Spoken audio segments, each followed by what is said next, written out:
मेरे साथ मौजूद हैं मोहम्मद समी, जिनकी वालदा को चंद रोज़ कबल इनके वालिद साहब ने बेदर्दी के साथ उनकी जान ली।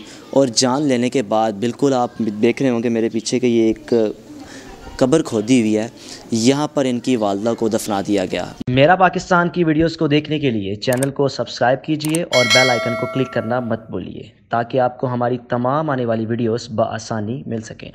अस्सलाम वालेकुम नाज़रीन, आप देख रहे हैं मेरा पाकिस्तान और मैं हूँ आपका होस्ट हारिस भट्टी। आए दिन हमारे सामने मुख्तलिफ़ वाक़यात आते रहते हैं और कत्ल गारत के वाक़यात भी कुछ ऐसे होते हैं कि जिनको देखने के बाद, सुनने के बाद इंसान चौंक जाता है। और जब ऐसे वाक़यात आपके अपनी खूनी रिश्तों में होना शुरू हो जाएं तो सवालिया निशान उठता है हमारे मुआशरे में कि कहा जाता है कि दुश्मनियाँ तो बाहर होती हैं, लेकिन जब अपने घर के दुश्मन हों तो फिर ज़िंदगी क्या इंसान की होती है। मेरे साथ मौजूद हैं मोहम्मद समी, जिनकी वालदा को चंद रोज़ कबल इनके वालिद साहब ने बेदर्दी के साथ उनकी जान ली। और जान लेने के बाद बिल्कुल आप देख रहे होंगे मेरे पीछे कि ये एक कब्र खोदी हुई है, यहाँ पर इनकी वालदा को दफना दिया गया। मोहम्मद समी की दो बहनें हैं और इनसे जानते हैं कि मामला आखिर है क्या, कि इनके वालिद इतने ज़ालिम कैसे हो सकते थे कि इनकी वालदा को बेदर्दी से कत्ल किया और कत्ल करने के बाद लाश को घर के सहन में ही दफन कर दिया। अस्सलाम वालेकुम। वालेकुम अस्सलाम। समीउल्लाह, मामला था क्या?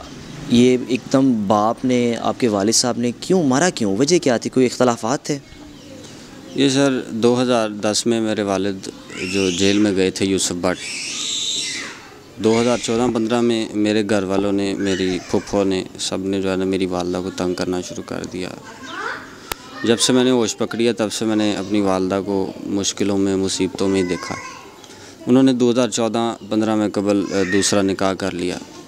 आपकी वालदा ने निकाह कर लिया था कि वालिद साहब जेल में हैं? जी, हमारे मुस्तकबिल के लिए, हमारी बेहतरी के लिए किया था। वसाइल भी नहीं थे, ऊपर से घर वाले भी जो तंग करते थे, इस वजह से उन्होंने दूसरा निकाह कर लिया था। उसके बाद मैं इधर ही रहता था अपनी दादों के पास। तब मेरे वालिद भी जेल में थे, मेरा चाचू वहीद भट्ट वो भी जेल में था। तो उसके बाद ये 5-6 महीने पहले की बात है, मेरी वालदा को वो दूसरा शौहर भी मारता रहा 4-5 साल, वो भी तशद्दुद करता रहा। मैं फार्मेसी पे जॉब करता था, तो मैंने अपनी वालदा को कहा कि मैं अब इतना कमा सकता हूँ कि अब हम सेपरेट रह लेंगे। मुझे भी इनके 2-3 केसों की वजह से थाने लेके जाया गया, तो इस वजह से मैं भी तंग था। तो मैंने अपनी वालदा को तकरीबन 5-6 महीने पहले बुलाया और अपनी बहनों को, अपनी वालदा को लेकर यहाँ से तो चंद दूर जो है ना महर फयाज़ कॉलोनी में किराए का मकान लिया। वहाँ पर रह रहा था मैं अपनी बहनों के और अपनी वालदा के साथ। यानी कि आपने रहने का फ़ैसला इसलिए किया कि अब आप कमा सकते हैं कि चलो बेहतर है कि डेली की रूटीन या लड़ाइयों से मैं अलग होकर अपनी वालदा को, अपनी बहनों को अच्छा मुस्तकबिल दे सकूँ। बिल्कुल जी, ऐसे ही। उसके बाद मेरे वालिद 2020 में फरवरी के महीने में बाहर आए। जब मैं अपनी वालदा को लेके आया तो इन्होंने दोबारा से जो है ना, मेरी वालदा ने दूसरे शोहर से तलाक़ नहीं ली थी, अलहदगी इख्तियार की थी। तो मेरे वालिद ने कभी फूफो मेरी को भेजना, कभी ख़ुद आना, तंग करना, और यहाँ तक कि धमकियाँ भी देने की आपके साथ अच्छा नहीं होगा, दूसरा निकाह कर लो मेरे साथ, जो है ना दोबारा निकाह कर लो, तलाक़ दे के उस बंदे को मेरे साथ दोबारा निकाह कर लो। तो मर्डर करने की भी यही वजह है। नहीं, मर्डर किस तरह किया गया? आप जब कहीं और रह रहे थे तो लाया गया यहाँ पर किसी प्लानिंग के ज़रिए? जी बिल्कुल, जिस रात ये वाक़या पेश आया उसी रात 11:30, तकरीबन 11:30 बजे मेरे चाचू वहीद भट्ट और उनके नाम जो उसके साथ था, जो मंशा नामी शख्स था, जो वो हमारे घर आए, जहाँ पे किराए का मकान मैंने लिया था, वहाँ पर आए। उन्होंने आकर, चाचू ने आकर मुझे यह कहा कि यार तुम्हारे वालिद जो है ना वो नहीं मिल रहे, इस वजह से हम बहुत परेशान हैं, तुम्हारा सारा ख़ानदान आया हुआ है, तुम्हारी फूफो, तुम्हारी दादो सब आए हैं, तो तुम आकर बैठो, हमारे साथ बात करो, इसको मामले को जो है ना बेहतर तरीके से हल करते हैं। इस तरह हमें धोखे में लाया गया। मैंने जब सुना कि मेरे वालिद नहीं मिल रहे तो मैं परेशान होकर अपनी वालदा को लिया। मेरी वालदा भी बच्चों को उठाया और हम लोग यहाँ पर आ गए। इस तरह हमें यहाँ पर धोखे से लाया गया।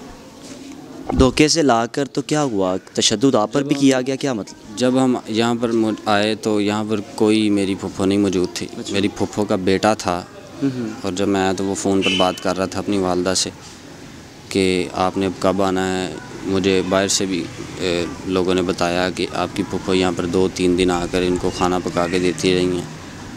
बात करने का मकसद है कि यहाँ पर प्लानिंग हुई पहले पूरी मेरी फूफो की तरफ से, और बिलाल भट्ट जो कि मेरी फूफो का बेटा यहाँ पर पहले से मौजूद था। मेरी वालदा को लाकर बिठाया गया, हम भी बैठे अंदर। मेरी वालदा के साथ बातें शुरू कर दी मेरे कज़न ने।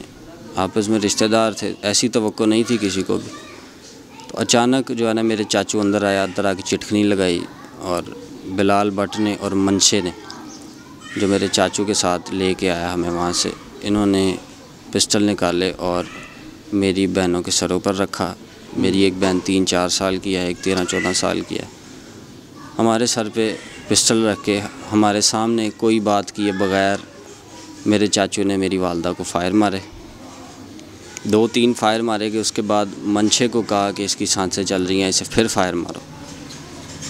मनशे ने फिर मेरी वालदा को 2-3 फ़ायर मारे।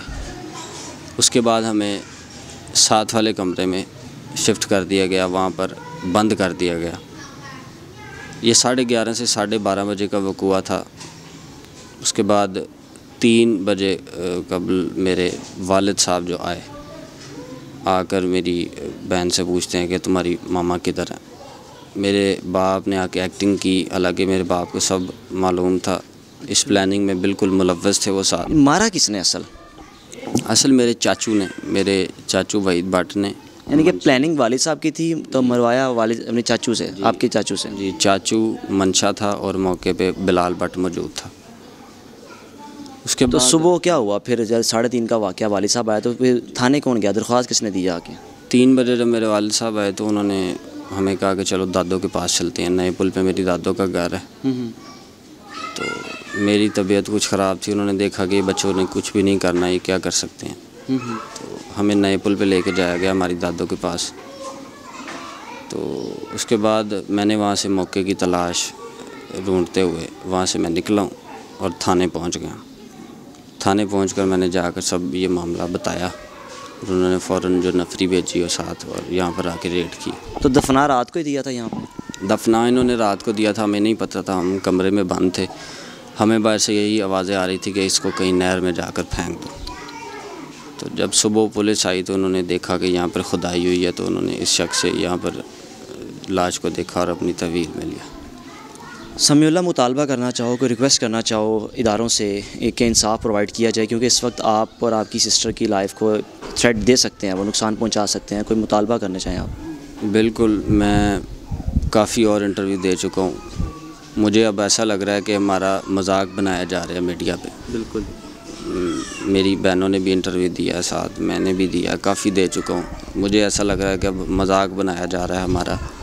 हमें जल्द से जल्द इंसाफ चाहिए। जिस तरह मेरी बहनों के मेरे सामने हमारी वालदा को गोलियां मारी गई हैं, इसी तरह इनको हमारे सामने सज़ा दी जाए। बिल्कुल, मेरी बहनें इसकी जल्द से जल्द जो है ना मुंतज़र हैं। मेरी छोटी बहन जो 3-4 साल की है, वो मुझसे पूछती है कि वालदा कहाँ पर है, तो हम उसे कह देते हैं कि वो हॉस्पिटल हैं, उनको चोट लगी है।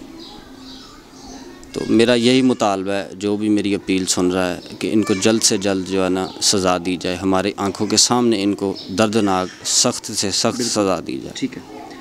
नाज़रीन, गुफ्तगू सुनिए आपने समीउल्लाह की, और मुतालबा उनका यही है कि मेरी बहन और मुझे सेफ़्टी प्रोवाइड भी की जाए, और ख़ास तौर पर और जो मुल्ज़िमान हैं उनको सज़ा देकर इबरत का निशान बनाया जाए। और ये अफसोसनाक वाक़या पेश आया लाहौर का इलाका फ़तेहगढ़ में।